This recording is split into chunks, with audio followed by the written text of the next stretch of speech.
I just had my tenor saxophone cleaned and fixed and it came back really nice. So I thought I'd share with you my 5 things I look for in a good saxophone repair.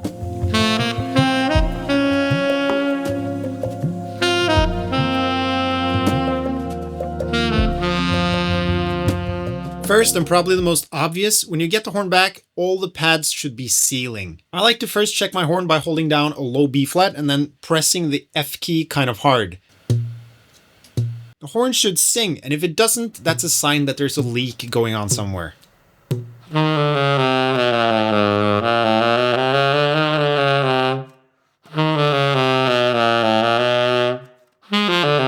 second thing I look for is if the pads are in good shape. Usually when I hand over my horn, some of the pads look pretty disgusting and need to be changed. When I get the horn back, I'll just look over all the pads and see if any of them look a little tired. Sometimes they will still seal, but usually if they start to look a bit disgusting, that means it's going to start leaking sometime soon, and you better just get them changed. Next up, if you had some pads changed, you want to make sure that the new pads are the right sizes. And I just learned this from my repair technician yesterday. He told me that a lot of repairmen will sometimes use a smaller pad size if they don't have them in the right size. And that's the thing, some repair guys will use a smaller size. I would say I don't have, and then we have to deal with it. Because if you start dealing with smaller sizes, then you don't get a good seal. And that was the case with the B on my horn. There was actually a too small pad sitting there, and that was causing a leak. If you have time, we'll change it now.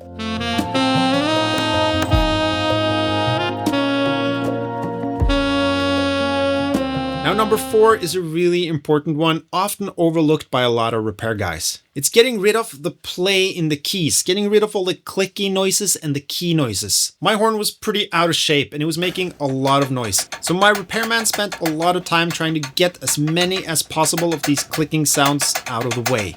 And he did a fantastic job. Like, listen to this octave key before and after. Too noisy.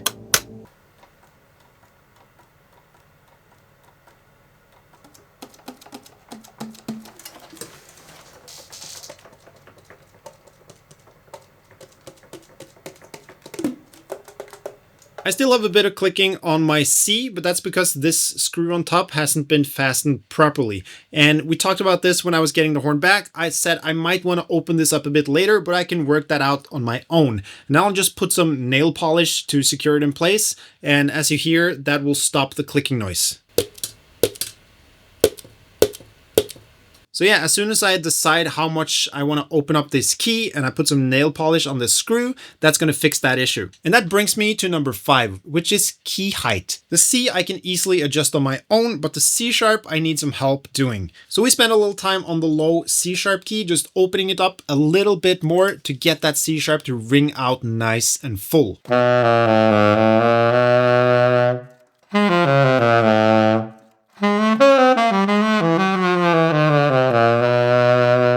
So yeah, I am super happy with how this horn came back. He cleaned it as well, so all the green stuff is gone. So a big shout out to Guy Sion. He is based in Oslo and he fixed this horn very well.